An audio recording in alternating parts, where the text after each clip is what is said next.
Good morning students. कक्षा 9 विषय हिंदी, जिसमें हमारा 7वां पद्य है सूरदास के पद। अब हम पद के बारे में देखें उससे पहले उनके जो शब्दार्थ है इससे हम परिचित हो जाए, क्योंकि आपको पद समझने में आसानी हो। तो पहले हम देखते हैं उनके शब्दार्थ। पहला शब्दार्थ है अनंत। अनंत का अर्थ होता है अन्यत्र। दूसरा है कमल नयन। कमल नयन यानी कि कमल के समान नेत्र वाले श्री कृष्ण। श्री कृष्ण का दूसरा नाम, जिसे हम कमल नयन के नाम से भी जानते हैं। तीसरा है महातन। महातन यानी कि महिमा। चौथा है परम। परम यानी कि श्रेष्ठ। पांचवा है छाटी यानी कि छोड़कर। उसके बाद है पियासो। पियासो यानी कि प्यासा। सातवां है दुर्मति। दुर्मति यानी कि मूर्ख। आठवां है कूप। कूप यानी कि कुआं। उसके बाद है खनावे यानी कि खुदवाए। उसके बाद है मधुकर। मधुकर का अर्थ होता है भौरा। 11वां है अम्बुल। उसका अर्थ होता है कमल। उसके बाद है चाख्यो यानी कि चख लिया हो। 13वां है करील, एक कंटीले पौधे का नाम है। 13वां है कामधेनु यानी कि देवलोक की गाय जो सब इच्छा पूरी करती हो, उसे कामधेनु कहते हैं। 14वां है छेरी यानी कि बकरी। उसके बाद है कर। कर यानी कि हाथ। उसके बाद है नवनीत। नवनीत यानी कि मक्खन। उसके बाद है रेणु। रेणु यानी कि धूल।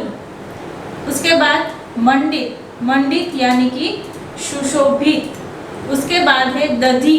दधी यानी कि दही। 20वां है चारु। चारु यानी कि सुंदर। 21वां है कपोल। कपोल यानी कि गाल। 22वां है लोल। लोल यानी कि चंचल। उसके बाद है लोचन। लोचन का अर्थ होता है नेत्र या फिर आंखें। उसके बाद है गोरोचन यानी कि मस्तक पर तिलक करने का द्रव्य। उसके बाद है लट यानी कि सिर के बालों का गुच्छा। उसके बाद है मनु। मनु यानी कि मानो। 27वां है मत। मत यानी कि मस्त। उसके बाद है मधुप। मधुप का अर्थ भी यहाँ पे भौरा ही होता है। मधुप और मधुकर दोनों का अर्थ एक ही है, भौरा। उसके बाद है कठुला। कठुला यानी कि चांदी की चौकिया जो गले में पहनी जाती है, उसे चौकिया कहते हैं। उसके बाद है केहरी नख यानी कि सिंह के नाखून। 31 का है राजत यानी कि सुशोभित। उसके बाद रुचिर। रुचिर यानी कि सुंदर। उसके बाद है इही। इही यानी कि यह। उसके बाद का अर्थ यहाँ पे होता है क्या। उसके बाद सत। सत का अर्थ है 100 या फिर शत। यहाँ पे शत है। उसके बाद आखिर है कल्प। कल्प यानी कि 4 करोड़ 32 लाख वर्ष की जो अवधि होती है उसे कल्प कहते हैं। तो ये थे हमारे शब्दार्थ। ये सभी शब्दार्थ आपको आपकी नोटबुक में लिखने हैं। 7वां पद्य है हमारा सूरदास के पद, जिनके कवि है सूरदास। कहा जाता है कि सूरदास है वो श्री कृष्ण के अनन्य भक्त थे। उन्होंने अपनी कलम श्री कृष्ण के अलावा और कोई भी कार्य करने में नहीं लगाई है। उन्होंने श्री कृष्ण के कई पद है वो लिखे हैं। हिंदी साहित्य में उन्होंने श्री कृष्ण के कई पद है वो दिए हैं। उनकी जो रचनाएं हैं वो सभी रचनाएं श्री कृष्ण के आधार पर आधारित होती है। ऐसे कवि सूरदास के बारे में हम देखें तो सूरदास है उनका जन्म कुछ लोगों के मतानुसार दिल्ली के पास सिही नामक गांव में हुआ था। कई लोगों का मानना है कि इनका जन्म मथुरा के पास रुकना या रेणुका क्षेत्र में हुआ था। इनका जन्मान होना भी विवादास्पद है कि कई लोग कहते हैं कि सूरदास है वो जन्म से ही अंध है और कई का मानना है कि सूरदास है वो जन्म से अंध नहीं है। तो इस बात पर विवाद है वो हो रहा है। वल्लभाचार्य उनके गुरु थे और उनकी प्रेरणा से ही उन्होंने श्रीनाथ जी मंदिर में कृष्ण की लीलाओं से संबंधित पदों की रचना है वो की है। ये कृष्ण के अनन्य भक्त थे। सूरदास है वो श्री कृष्ण के भक्त थे और उनके अलावा उन्होंने श्री कृष्ण के पद के अलावा और किसी भी क्षेत्र में उन्होंने अपने पद है वो नहीं लिखे हैं। वात्सल्य एवं श्रृंगार रस के वर्णन में वे अद्वितीय है कि उनकी जो पद की रचना है उसमें श्रृंगार और वात्सल्य ये दोनों का जो मिश्रण है वो एक अनोखा मिश्रण है। वो ये सूरदास के अलावा किसी और कवि की रचनाओं में ये दोनों रस का मिश्रण है वो इतनी अच्छी तरह से देखने को नहीं मिलता है। प्रस्तुत पद में सूरदास की अनन्य भक्ति भावना का परिचय है वो मिलता है। उनका मन सिवाय श्री कृष्ण के कहीं और है वो सुख नहीं पाता। जिन आंखों ने कमल के समान नयन वाले श्री कृष्ण का दर्शन कर लिया है वे और देव की आराधना कैसे कर सकती है। आराध्य देव का गुणगान सुर ने किया है। दूसरे पद में श्री कृष्ण का मनोहक वर्णन है वो किया है। बाल कृष्ण की चेष्टाओं के माध्यम से बाल कृष्ण का मनोरम्य वर्णन है वो किया है। कि यहाँ पे हमें दो पद है वो दिए गए हैं जिसमें पहले पद में सूरदास जी ने श्री कृष्ण के प्रति जो उनकी अनन्य भक्ति है वो अनन्य भक्ति भाव है वो प्रकट की है और दूसरे पद में उनके जो श्री कृष्ण के बाल अवस्था है और वो बाल अवस्था में क्या क्या कार्य करते थे उनके बारे में उन्होंने ये पद की रचना है वो की है। अब जो पद है वो गेय शैली में लिखा जाता है यानी कि पद को गाया भी जाता है और वो मात्रिक में छंद में हमेशा गाया जाता है। सूरदास के पद में हम देखें तो उनमें विनय तथा भक्ति ये दोनों का मिलन है वो हमें उनके पद में देखने को मिलता है। कहा जाता है कि जो बादशाह अकबर है वो सूरदास की जो कृष्ण भगवान के प्रति उनकी जो प्रतिष्ठा है उनका जो प्रेम है उसे देखकर वो बहुत खुश हुए थे और उनके पदों से भी वो बहुत प्रभावित हुए थे। तो एक बार बादशाह अकबर है वो सूरदास के पास जाते हैं और वो उनसे कहते हैं कि यदि आप अपने पदों में मेरा उल्लेख करें तो ये मेरे लिए बहुत बड़े सौभाग्य की बात होगी। तो उस समय सूरदास है वो बादशाह अकबर को कहते हैं कि मैं तो अपने बादशाह के लिए ही लिखता हूँ यानी कि मैं तो सिर्फ अपने भगवान के लिए ही लिखता हूँ उसके अलावा किसी और चीज़ पर मैं अपने पद की रचना है वो नहीं करता। उसके बाद बादशाह अकबर है वो उसे अपने राजमहल है वो वहाँ पर ले जाने की बात करते हैं। उनके दरबार में उसे शामिल करने की बात करते हैं। कहा जाता है कि अकबर है उनके दरबार में 9 रत्न थे और वो 9 रत्न में वो सूरदास को भी शामिल करना चाहते थे लेकिन अकबर है वो उसके लिए भी उन्हें मना करता है। वो कहते हैं कि मेरा स्थान है वो यहीं पर है यानी कि मेरे भगवान जो श्री कृष्ण है उनके चरणों में ही मेरा स्थान है। तो ये सभी बात से प्रसन्न होकर अकबर है वो सूरदास जी से कहते हैं कि मैं आपसे बहुत प्रभावित हुआ हूँ तो आप मुझसे कुछ मांगो मैं आपको कुछ देना चाहता हूँ। तो उस समय सूरदास जी उसे कहते हैं कि यदि आप मुझे कुछ देना ही चाहते हैं तो आप तानसेन से कहिए कि मेरा जो पद है वो पद वो मुझे गाकर सुनाए।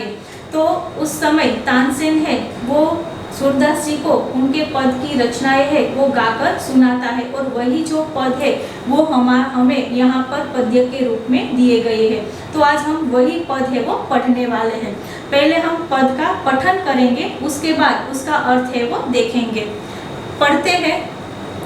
मेरो मन अनंत कहाँ सुख पावे, जैसे उड़ी जहाज को पंछी फिरी जहाज पर आवे। कमल नैन को छोड़ी महातन और देव को ध्यावे। परम गंगा को छोड़ी पियासो दुर्मति को खनावे। जिहि मधुकर अंबुज रस चाख्यो, क्यों करिल फल भावे। सूरदास प्रभु कामधेनु तजी छेरी कौन दुहावे।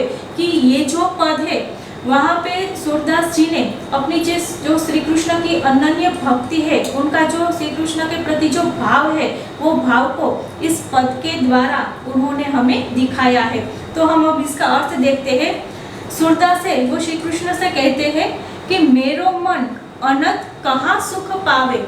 अनंत यानी कि अन्यत्र, कि मेरा जो मन है वो किसी और जगह पे सुख है वो नहीं पाता। ये जो संसार की सारी जगह है, कहाँ भी मैं जाऊँ लेकिन किसी भी जगह पर मेरा मन है वो नहीं लगता, मुझे किसी भी जगह पर सच्चा सुख है वो नहीं मिलता। मेरा मन तो सिर्फ आपके पास ही सुख है वो पाता, यानी कि आपकी भक्ति करने में ही मुझे सच्चा सुख है वो मिलता है। जैसे उड़ी जहाज को पंछी फिरी जहाज पर आवे। कि जैसे जो भक्त है वो कोई भी जगह पर जाए, उसे सच्ची भक्ति, सच्चा सुख कहाँ पर मिलता है, तो के भगवान की भक्ति करने पर ही। ऐसे ही जैसे जहाज पर कोई पंछी बैठा हो, तो वो पंछी उड़कर वापस कहाँ पर आकर बैठता है, तो के वापस वो जहाज पर आकर ही बैठता है। क्योंकि जैसे जहाज है वो समुद्र में जाता है और जब वो मध्य भाग पर पहुंचता है तो उस जहाज पर जो पंछी बैठे होते हैं वो उड़ने की कितनी भी कोशिश करे, लेकिन वो उड़कर कोई और जगह वो बैठता नहीं है। क्यों? क्योंकि सारी जगह पर क्या होता है, सिर्फ पानी ही पानी होता है, तो उसे बैठने की कोई और जगह है वो नहीं मिलती। तो वापस वो थक हार कर वापस बैठने को वो कहाँ पर आता है, तो कि वो फिर से जहाज पर ही बैठने के लिए आता है। तो इसी तरह से जो सच्चा भक्त है वो दुनिया के किसी भी कोने में जाए, कितने भी लोभ में या प्रलोभन में वो फंस जाए, लेकिन उसे सच्चा सुख है वो कहाँ मिलता है, तो कि उसे भगवान की भक्ति करने में ही सच्चा सुख है वो मिलता है। तो जिस तरह पे जहाज पर बैठा हुआ पंछी वापस आकर जहाज पर ही बैठता है, उसी तरह से जो दूसरा भक्त है वो भक्त भी वापस से भगवान के चरणों में आकर ही उसे सच्चा सुख है वो प्राप्त होता है। उसके बाद कमल नयन को छोड़ी महातन और देव क्यों ध्यावे। कि मेरे जो आराध्य देव है यानी कि जो श्री कृष्ण भगवान है, उसे छोड़कर, उसकी महिमा को छोड़कर मैं और देव का ध्यान है वो क्यों धरूं। अब कमल नयन वो श्री कृष्ण भगवान का, विष्णु भगवान का एक नाम है, उसे हरि कहकर भी पुकारते हैं। तो ऐसे ही श्री कृष्ण भगवान के अलग अलग कई नाम है। तो उनमें से उनका ये जो नाम है कमल नयन वो कैसे पड़ा, तो उनके बारे में भी एक पौराणिक कथा प्रचलित है। कहा जाता है कि जब दैत्यों पर अत्याचार, दैत्यों का अत्याचार है वो देवों की ओर बढ़ता ही जाता है, तो देव लोग है वो सभी उन दैत्यों से रक्षा मांगने के लिए वो विष्णु भगवान के पास आते हैं।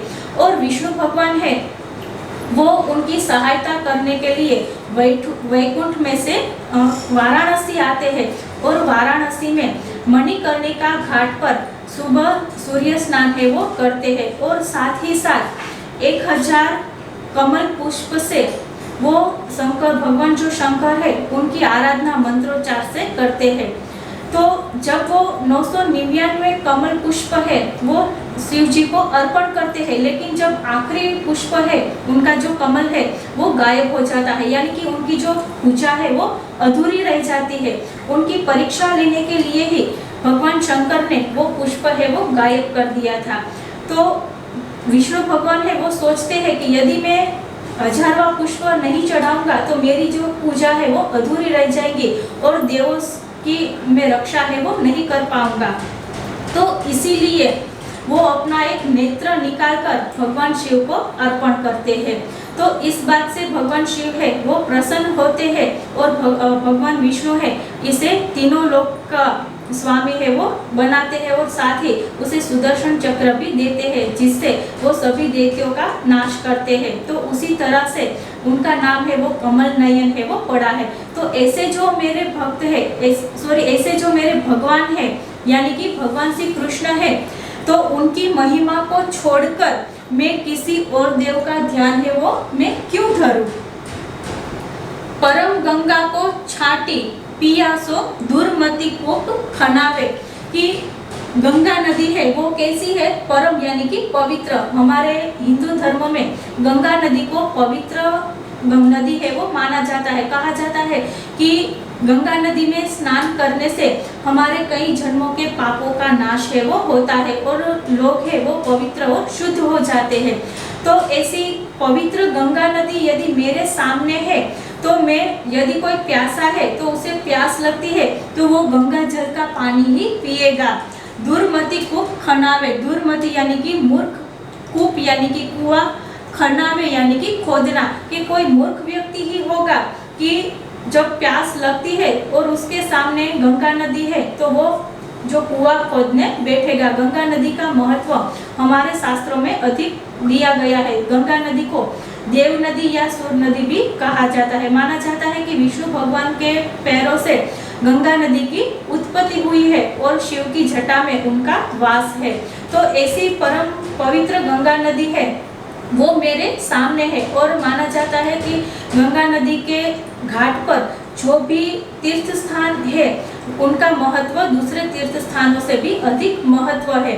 तो ऐसी पवित्र नदी मेरे सामने है तो कोई भी प्यासा हो, यानी कि मैं प्यासा हूँ, सूरदास जी कहते हैं मैं प्यासा हूँ और मेरे सामने पवित्र गंगा नदी है, तो इसको छोड़कर मैं कुआं खोदने क्यों बैठूं। चीही मधुकर अम्बुल रस चाख्यो, क्यों करेल फल भावे। चीही मधुकर, मधुकर यानी कि भौरा, अम्बुज यानी कि कमल, करेल यानी कि करेल का जो फल होता है वो।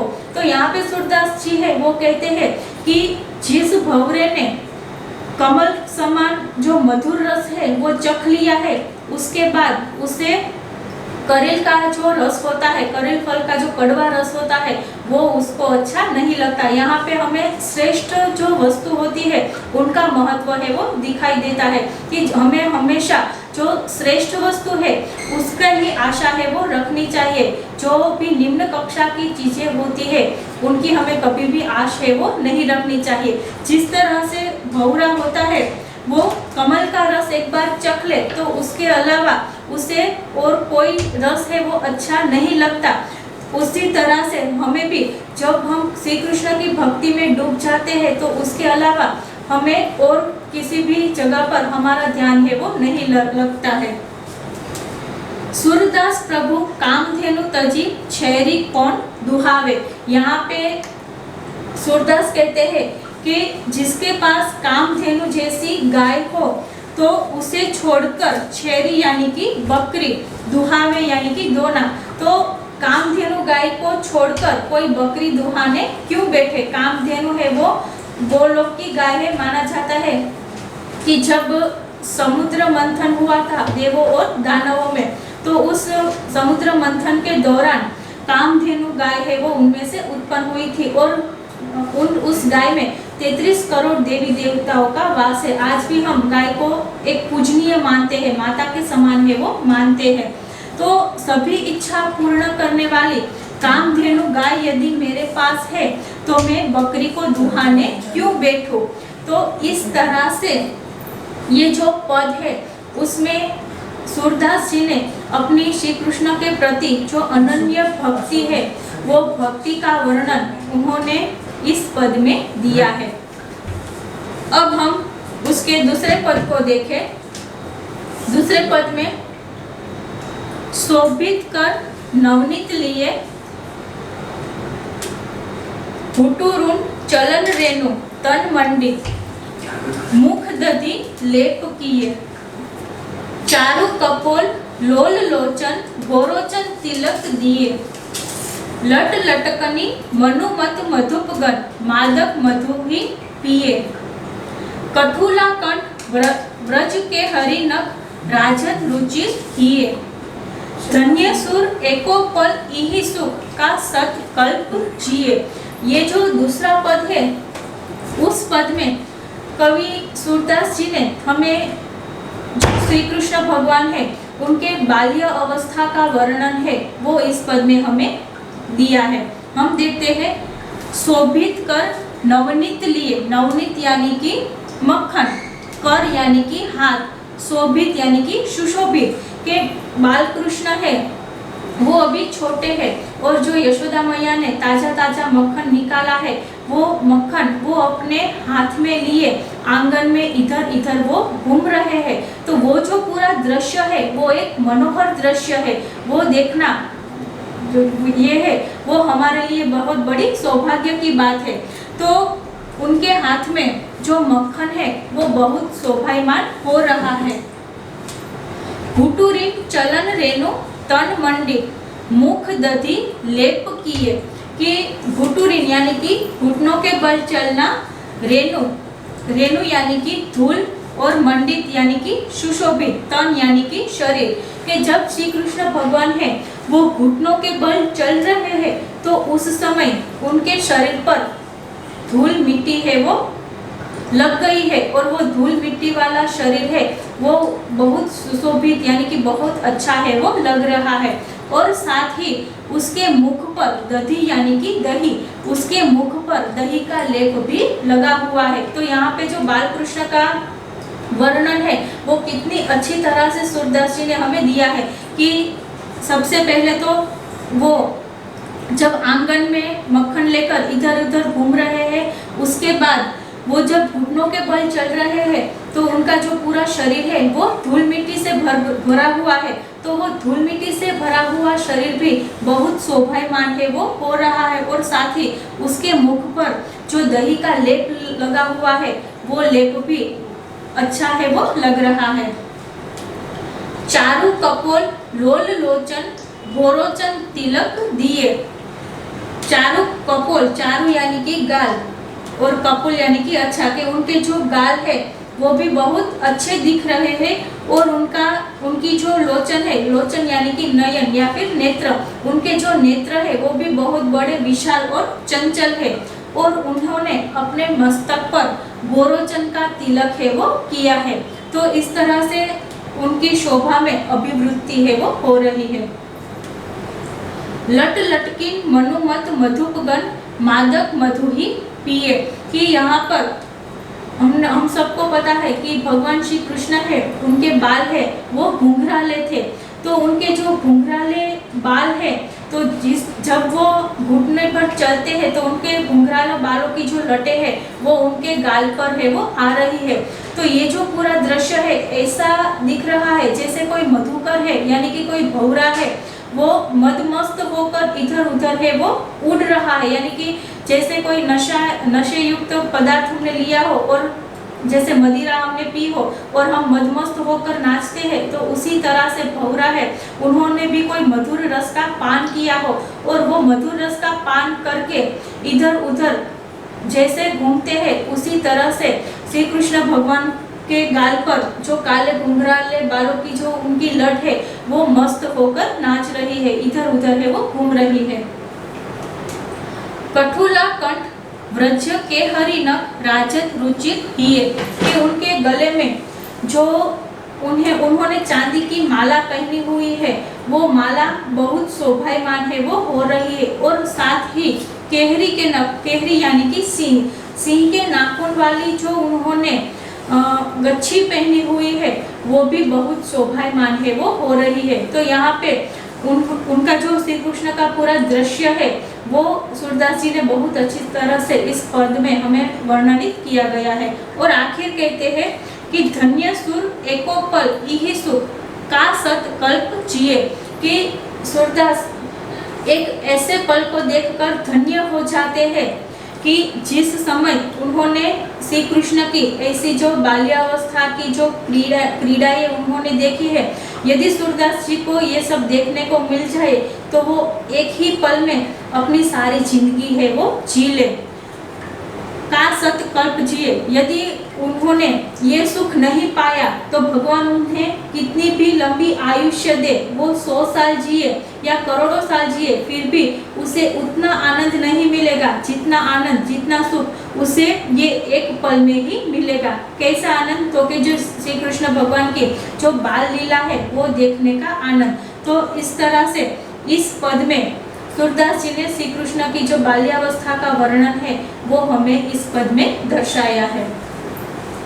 आगे आपको अपनी बुक में ये जो शब्दार्थ और टिप्पणी है वो लिखने हैं। उसके अलावा स्वाध्याय के प्रश्न पहला है वो लिखना है। ये जो प्रश्न यहाँ तक है ये सब आपको अपनी बुक में लिखने हैं। Thank you.